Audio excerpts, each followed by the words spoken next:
आपण जेव्हा मॉलमध्ये किंवा कुठे कॅफेमध्ये जातो तेव्हा आपण किंवा आपली मुलं फ्रेंच फ्राईज ऑर्डर करतो आणि तेच जर फ्रेंच फ्राईज आपण घरी बनवण्याचा प्रयत्न केला तर ते फ्रेंच फ्राईज तसे जसे आपण कॅफेमध्ये किंवा बाहेर कुठे खाल्लेले असतात तसे होत नाहीत.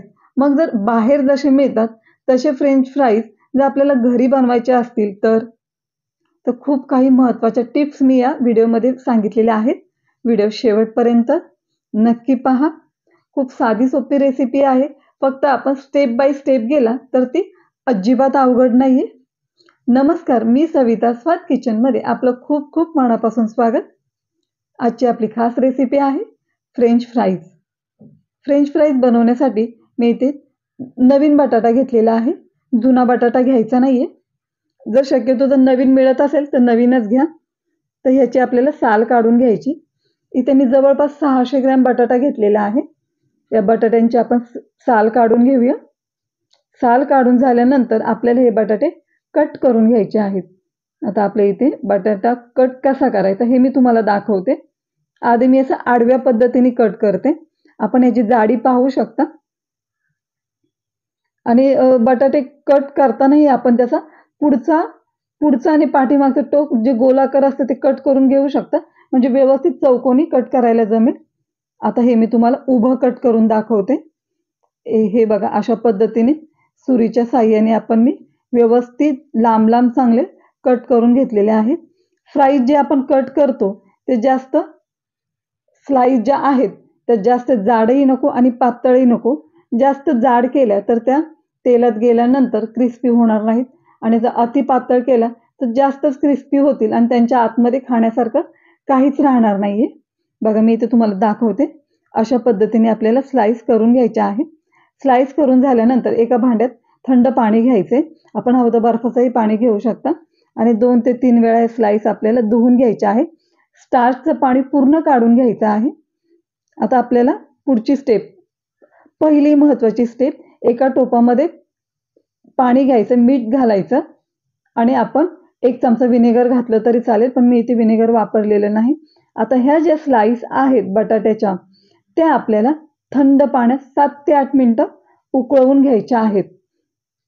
आपली इथे झाली पहिली महत्त्वाची स्टेप. आपण पाहू शकता. आता इथे स्लाइस 7 ते 8 मिनिटं नाही झालेले, 5 ते 6 मिनिटं झालेले आहेत. बऱ्यापैकी शिजलेलं आहे. इथे आपल्याला किती शिजवायचं, जेमतेम 70 ते 75% आपल्याला इथे फक्त बटाटा शिजवायचा आहे. जास्त शिजवायचं नाही किंवा जास्त कच्चा ठेवायचा नाही. आपल्याला काटेरी चमच्याच्या साह्याने जर चमच्याच्यात घुसला की समजायचं की आपल्या इथे स्लाइस शिजून तयार आहेत. एका आपण चाळणीमध्ये हे सर्व काढून घेऊया.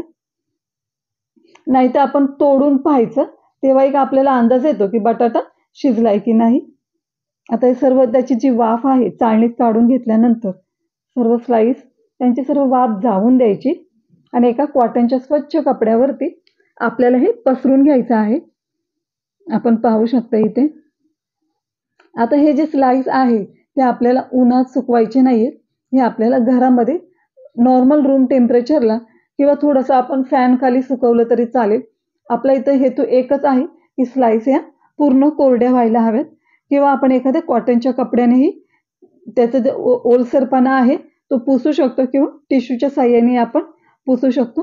आता सर्व स्लाइस इथे जवळपास 1 तासानंतर, 1 तास लागतो जेमतेम. आता हे आपल्याला एअरटाईट कंटेनरमध्ये डीप फ्रीजरमध्ये ठेवायचे आहेत. 1 तासासाठी फक्त ठेवायचे आहेत. 1 तास झालेला आहे. आता हे आपल्याला स्लाइस तळून घ्यायचे आहेत. गॅस ऑन करूया आणि तेल चांगलं कडकडीत तापून घेऊया. तेल चांगलं तापलं की यामध्ये आपल्याला स्लाइस सोडायच्या. स्लाइस सोडल्यानंतर गॅसची फ्लेम मीडियम करायची. शक्यतो जर मीडियमच ठेवायची. जर आपल्याला खूपच वाटलं की कारण की स्लाइस पण थंड असतात आणि जर आपण खूप लो गॅसवरती जर फ्राय करायला गेलं तर त्या पटकन फ्राय होणार नाही आणि त्या क्रिस्पीही होणार नाहीत. आता इथे मी मीडियम गॅसवरतीच हे फ्राय करून घेते. आता इथे दुसरी महत्त्वाची टिप, इथे आपल्याला पूर्ण स्लाइस फ्राय करायच्या नाहीयेत. फक्त आपल्याला 70 ते 80% फ्राय करून घ्यायचे आहे. अशा पद्धतीने मीडियम गॅसवरती. गॅस इथे आपल्याला हाय अजिबात करायचा नाही किंवा लोही करायचा नाहीये. अशा पद्धतीने आपण एका भांड्यामध्ये ह्या 70 ते 80% कुक झालेल्या स्लाइस काढून घेऊया. आता इथे आपल्या सर्व अशा स्लाइस मी म्हणजे 70 ते 80% फ्राय करून घेतलेल्या आहेत. आता आपली आहे तिसरी महत्त्वाची टीप. आता पुन्हा आपल्याला तेल तापत ठेवायचं आणि कडकडीत तेल तापवायचं आणि गॅसची फ्लेम ही हाय ठेवायची. हे नेहमी लक्षात ठेवा. जेव्हा आपण जेव्हा फायनली जेव्हा फ्राईज तळतो त्यावेळेला आपल्याला गॅसची फ्लेम ही हाय ठेवायची आणि 15 ते 20 मिनिटं, जास्तीत जास्त 20 मिनिटामध्ये 15 ते 20 सेकंदामध्ये आपल्याला ह्या ज्या फ्राईज आहेत त्या तळून घ्यायच्या आहेत फास्ट गॅसवरती. कारण ऑलरेडी ह्या 70 ते 80% फ्राय झालेल्याच आहेत. हे बघा, यांचा रंगही चेंज झालेला आहे. हे बघा, क्रिस्पीनेस तुम्हाला मी दाखवते इथे किती क्रिस्पी झालेले आहे. हे बघा, आवाज येतोय ना, बाहेरून खूप अशा क्रिस्पी झालेल्या आहेत.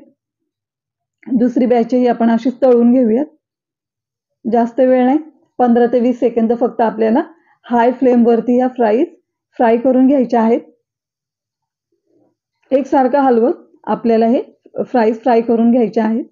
आपण पाहू शकता इथे जेव्हा फायनली फ्राय होतात, म्हणजे 100% फ्राय होतात, तेव्हा त्यांचा रंगही थोडासा गोल्डन आलेला असतो. पाहू शकता इथे बघा, रंगही चेंज झालेला आहे. आता हे आपण फ्राईज काढून घेऊयात. तर मुलांना हे फ्राईज खूप आवडतात, त्याच्यामुळे बाहेरच्या ज्या फ्राईज असतात त्याच्यामध्ये काही प्रिझर्वेटिव्ह असू शकतात, म्हणून हे आपण घरीच केलं तर खूप छान आहे. आपण आता हे पाहू शकता की ह्या पण आपल्या फ्राईज झालेल्या आहेत. आपल्याला दिसतानाही दिसतंय की ते बाहेरून क्रिस्पी झालेले आहेत. ते पुन्हा मी इथे तुम्हाला वाजवून दाखवते. तर मला हे फ्राईज वाजवायला खूप मजा येते, कारण की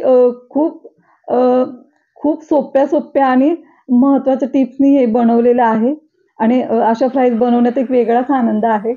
आपण पाहू शकता. हे बघा, पुन्हा मी वाजवून दाखवते. बऱ्याचदा प्रयत्न करून असं होत नाही. आता इथे आपला फ्राईज तयार झालेला आहे. बघा, प्लेटमध्ये टाकते, किती क्रिस्पी झालेले आहेत हे आपण आवाजावरूनच ओळखू शकता. आणि आतूनही इथे परफेक्ट झालेले आहेत, हे मी तुम्हाला दाखवते. वरून क्रिस्पी आणि आतून सॉफ्ट, म्हणजे मऊ मस्त. आपण एक तुम्हाला मी इथे कट करून दाखवते. आपण पाहू शकता इथे यांचा आवाज आधी ऐकूया आपण. हे बघा, एक कट करून दाखवते. बघा, तोडून दाखवते. हे बघा, बाहेरून कडक आणि आतून मऊ, म्हणजे पूर्ण तयार झालेलं आहे. आता फ्राईज गरम असताना, चौथी महत्त्वाची टीप, फ्राईज गरम असतानाच त्याच्यामध्ये मीठ टाकायचं किंवा आपल्याला हवा जो मसाला आपण टाकू शकता. इथे मुलांनी पेरी पेरी टाकायला सांगितला होता म्हणून मी थोडासा टाकला त्याच्या आवडीसाठी. फ्रेंच फ्राईज आपल्या तयार आहेत. आपली ही रेसिपी आजची कशी वाटली कमेंट्स करून मला नक्की सांगा. आपल्या द स्वाद किचन या चॅनलवर जर तुम्ही नवीन असाल तर चॅनलला सबस्क्राईब करा. पुन्हा भेटूया अशाच एका नवीन रेसिपी बरोबर. रेसिपी लाईक करा, शेअर करा. फ्राईज हे घरी नक्की बनवा आणि ह्या फ्राईज उपवासालाही चालतात. आपण हवं तर सॉस किंवा केचप बरोबरही खाऊ शकता. Bye bye, take care.